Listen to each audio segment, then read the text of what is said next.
Is it merely a squabble over a bunch of rocks in the Pacific, or Beijing's projection of power? The growing competition for sovereign control of a number of Pacific islands highlights the growing instability among important trading partners. What is driving this competition? Nationalism at home or all-important geopolitical interests?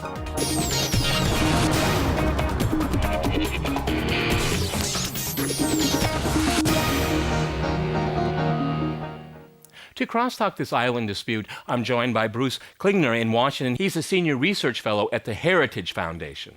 Also in Washington, we have Brian Becker. He is the national coordinator of the Answer Coalition. And in Ithaca, we cross to Mark Selden. He is a senior research associate in the East Asia program at Cornell University. All right, gentlemen, crosstalk rules in effect. That means you can jump anytime you want.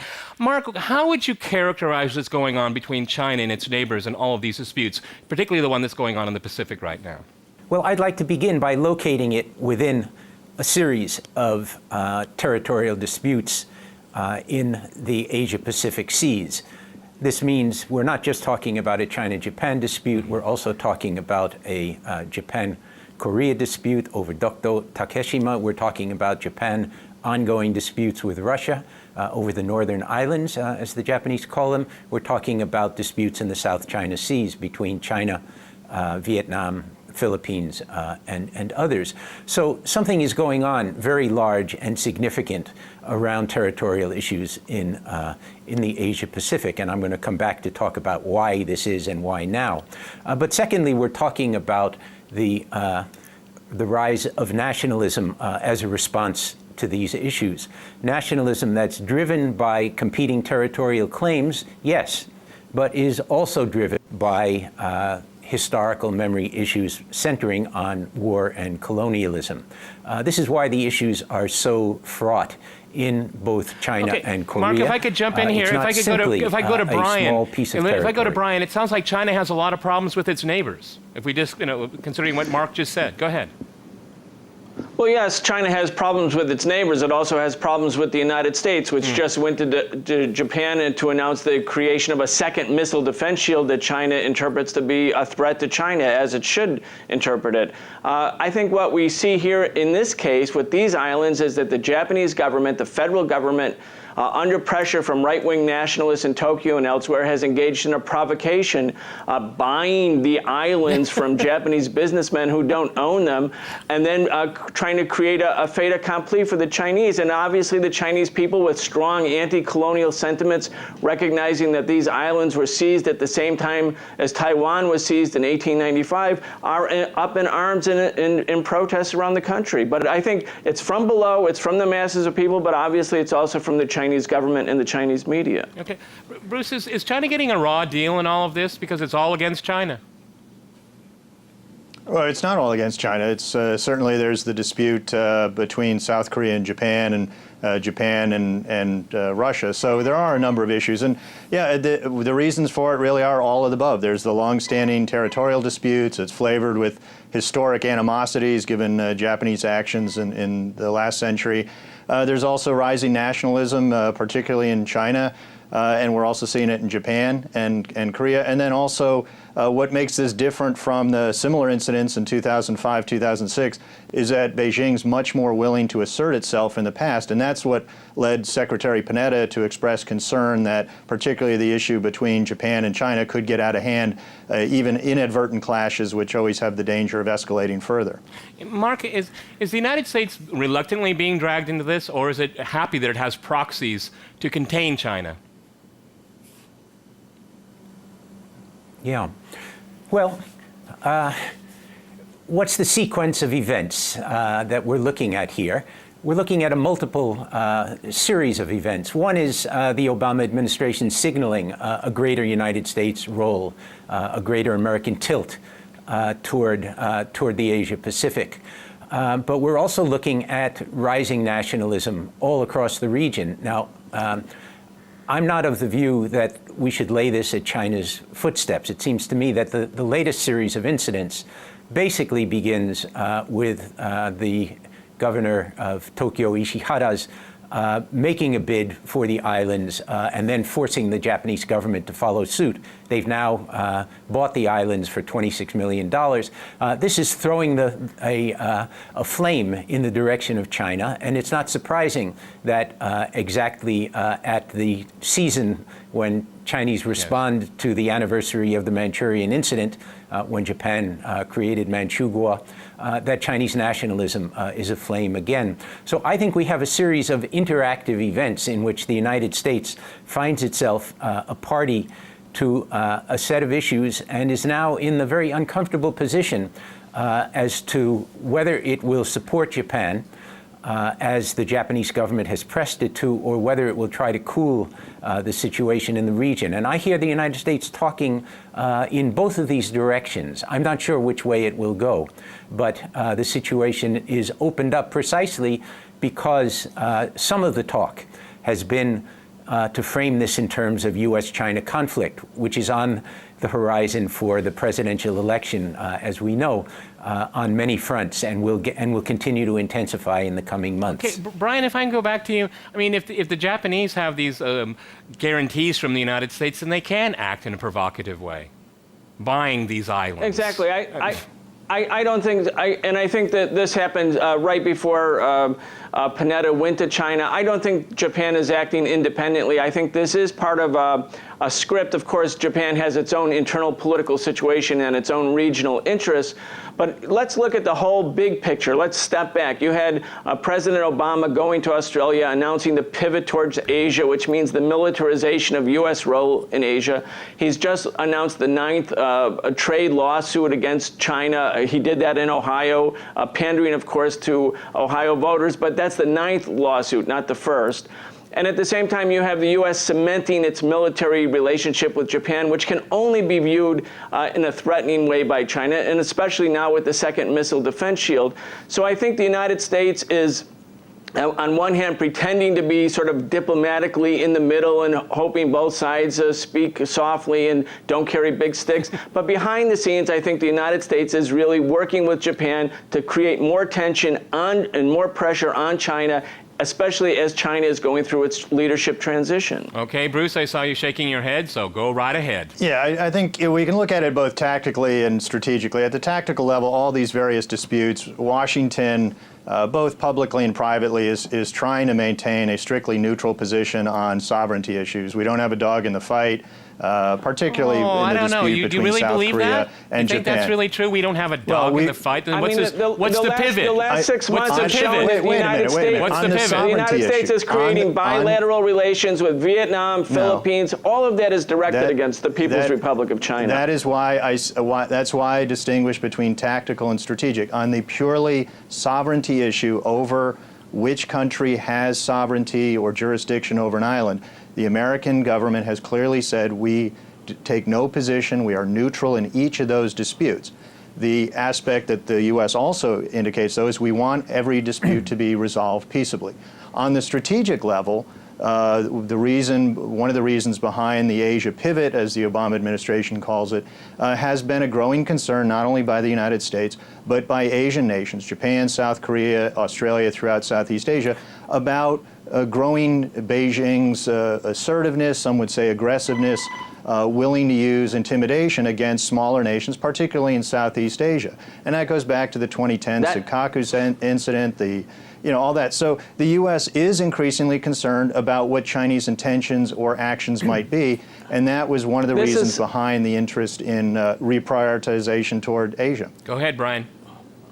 How could one possibly sit here and with a straight face say that the United States is concerned about the feelings of nations in Southeast Asia, for instance, and that's why it's coming to their aid because they feel China is bullying them? The United States killed 2 million Vietnamese and a lot of Cambodians and a lot of Laotians. This is part of a geostrategic move by the United States to contain China, which it sees emerging as a major economic and military competition. When President Obama came into office, he tried to tone down the language of George W. Bush, the language of competition, but he's right back in it, almost with the identical position of Bush at this point in the administration. Okay, Mark, you wanted to jump in there? Go ahead.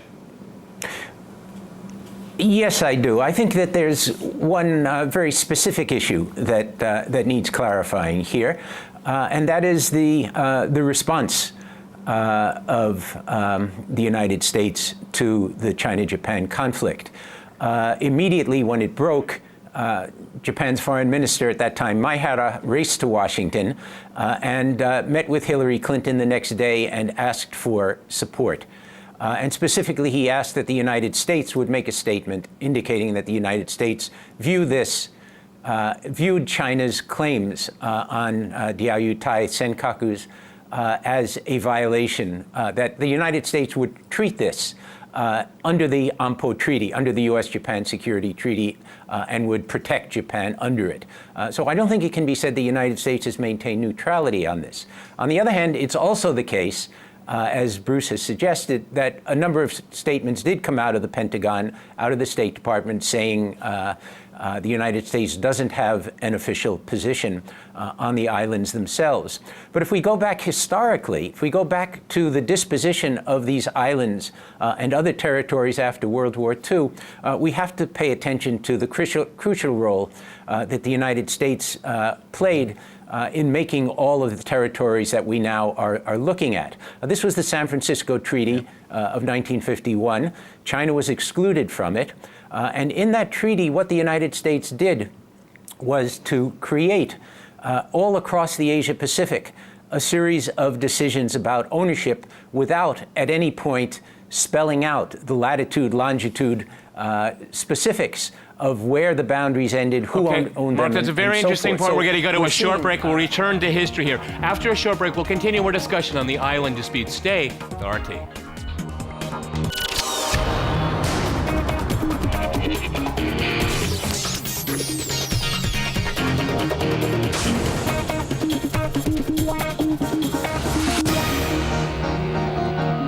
Welcome back to CrossTalk. I'm Peter Lavelle. To remind you, we're talking about the China-Japan island dispute.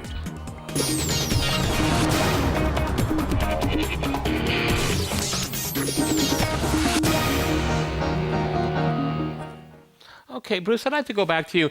Has China been dealt a raw deal? I mean, if we, in light of what Mark said before we went to the break, I mean, after the Second World War, all these things were decided without China participating.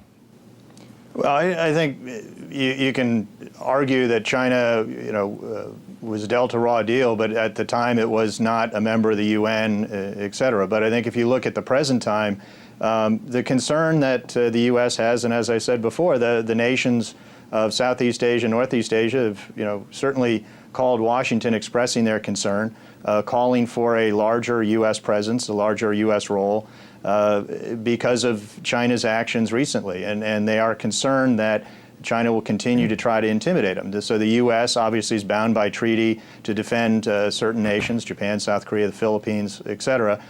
So on the one hand, the U.S. is trying to maintain a neutral position on the sovereignty of the who owns which rock in the ocean issue, but we also obviously have different relationships with the nations in the area. We're certainly bound by treaty to some of them, and if push comes to shove, then we are allies, and which certainly we are not with China. But we're also trying to maintain all these little sovereignty issues from escalating to something Bruce, far greater. But let me put a Mark, different go ahead, approach jump on in. the table. Mark, the go question ahead. really is whether a forward United States position, a forward United States military position on this and other conflicts in the region is the best way to move from the period we're now in of mutual shouting, of nationalism, upsurge, of territorial conflicts, or whether a more fruitful approach is one in which the nations involved in these territorial disputes, and that extends from China and Japan and Korea to ASEAN, find ways to sit down out of the glare of the demonstrators and out of the glare of the media and work out solutions. Out of Brian, the jump in. Go ahead, Brian. Go ahead. I think of course the People's Republic of China and I think the other nations in the region do want a negotiated settlement. They don't want a rise of military tensions. That's not what they really want, and that's certainly not what the People's Republic of China's foreign policy has been signaling. I think, though, that we have to step back and look again to the Obama administration and see the U.S. role here and see it clearly. When the U.S. said it was pivoting towards Asia, what they really meant is that they were re-pivoting towards Asia, because that was the pivot, that was the focus of U.S. foreign policy for a long time.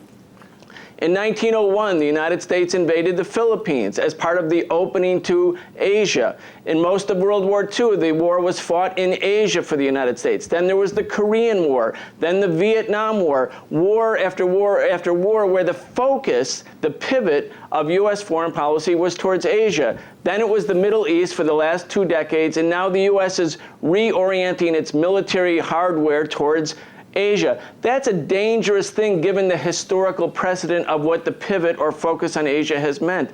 And China is well aware of this. They're threatened by Japan because of Japan's historic role as the colonizer and butcher of China, but they're also threatened now by a U.S.-Japanese military alliance, which in spite of its desire, China's desire for a diplomatic solution, a diplomatic resolution, a peaceful road, is being threatened by this cementing relationship. And given the history, we can see that they have good reason to feel threatened. Okay, Bruce, you know, everyone's in the media talking about the rise of nationalism in China. Just a second, let me ask this. The rise of nationalism in China. But if a country feels encircled, well, then you get nationalism, don't you? I mean, it's kind of logical. Well, when we talk about this re-cementing of the U.S.-Japanese alliance, or the resurgent U.S.-Japanese alliance, it's been in place for decades. And certainly, Japan was militaristic in the early half of the last century, but since then they've been clearly pacifist in their nature. The U.S. has actually been trying to get Japan to do more for its own self-defense, as well as to address issues of common international concern overseas. The U.S. military forces are in South Korea in response to the North Korean invasion in 1950. They're in Japan both for the defense of Japan and as part of the treaty to maintain peace and stability in Asia. And many of the bases in Japan are also directed for a Korean contingency. The Asia pivot of the Obama administration really isn't a pivot. Or not even a rebalancing, as the Obama administration claims, because there's no change in forces. Well, what we have is a drawing down in Iraq. You can see that they're bringing the U.S. Navy, the U.S. Air Force is growing exponentially over the next years in terms of the Asia-Pacific region. Incorrect. And the U.S. If you look at the Marine redeployment to Darwin, it's part of the unit deployment program, which is in place before 9/11. Look at the next 10 years, the next 20 years, the next 10 or 20 years, this is where it's going in terms of the organization of U.S. military forces. You have a drawdown in U.S. forces overall. Okay. You have, given the $500 billion in cuts, and an additional $500 billion under sequestration. Maybe a drawdown in the number of, the drawdown in number of troops, but the Pentagon is still and will be, as we will see, a dominant force in the political calculations as well as the military calculations of U.S. foreign policy. You'll There's see going to be an expansion, not a contraction of U.S. military forces. And it will continue to shrink. Okay, Mark, I want to change gears here. I'd like to go back to Mark. I'd like to go back to Mark. I mean, these are important trading partners at the same time. I mean, this is what's really odd about it, because, you know, I was at the APEC summit in Vladivostok, you know, and a lot of talk about trade, and now we have these islands here. How do they square the circle? Mark? Yeah. Well, obviously these are in direct conflict with each other. Japan has just put out $25 million to buy a series of rocks, and in the process jeopardizing the multi-billion-dollar trade relationship, Japan's largest trade relationship with China. And the question is whether sound voices on both sides can recognize the higher stakes of those issues. But I want to put the island issues we've been talking about in a wider economic framework as well. Than, you know, much of our heated discussion has been about the U.S. military, but I think the economic stakes are interesting to look at as well. What we're looking at is a changing regime in dividing up the oceans on a world scale. And I think if we try to understand both the behavior of China and Japan, A good place to start to understand that is to think about the division of the seas since 1982 United Nations Convention on the Law of the Seas, and to look at who were the winners and who were the losers. Well, the big winners, you might be surprised to know, or perhaps not, were the great colonial powers, Britain, France, the United States, Japan. The major loser in the division of the seas has been China. So the background to the disputes of the islands comes in a series of steps in which China has experienced large losses. What does this specifically mean? It means that each island each rock that is declared an island comes with 200 nautical miles of exclusive economic zones. And what China is experiencing is a tremendous loss of access to the seas. And Japan and the United States have been among the major beneficiaries of this new law, although interestingly, the United States is the only power that has not ratified this convention, even while it takes advantage of it. Isn't that fair for the Chinese to react to that way? In history, well, it depends on how you go about trying to resolve it. I mean, right now in the Senkaku issue, it's Japan is not the one making military threats. It's China. Japan created the US and others in the region are Japan created the provocation. Why would Japan do that? Right, because of the Senkaku's incident in 2010 don't we need and to actions discuss the by question of Southeast military Asia threat and not as one of Japan versus China, but rather of Japan and the United States versus China in a situation of this kind? It's not Washington or Tokyo of course, that's making the military States is hedging threats. bets, It's senior members but of the Chinese basically, leadership. It's hedging them in and favor of Japan at this time. Brian, you want to jump in there? The U.S. is a treaty ally with Japan, but it's Beijing which is the one that's threatening war and threatening naval clashes. It's quite clear that Japan and the United States are longtime military allies, that they have a joint economic project. Japan is something of a junior partner to the United States in the region and globally, and it has been such since 1945. I think that what's happening is that China is being denied access to the sea. It is being denied systematically and through new provocations, this one being the latest, access to resources that China considers to be necessary for its development. I believe that if the United States were not a major factor in the calculations going on in the Middle East, the countries of the region would actually find a negotiated settlement. I think the United States doesn't have anything to lose by doing this. It creates provocations and then says to the others, well, you should speak nicely to each other, be mediating, find a peaceful solution. But in the bottom line of the thing is that the United States is intensifying through its relationship with Japan more and more and more pressure on China in this region of the world. Okay, Bruce, I'm going to give you the last word. 15 seconds. Go ahead. I think that's ridiculous. The U.S. is trying to mediate a situation here, to calm a situation. Clearly, we didn't instigate the Senkaku's issue here, nor are we instigating All right, a gentlemen, Chinese we'll see where it goes. South Many China thanks Seas. today to my guests in Washington and in Ithaca. And thanks to our viewers for watching us here at RT. See you next time, and remember, CrossTalk rules.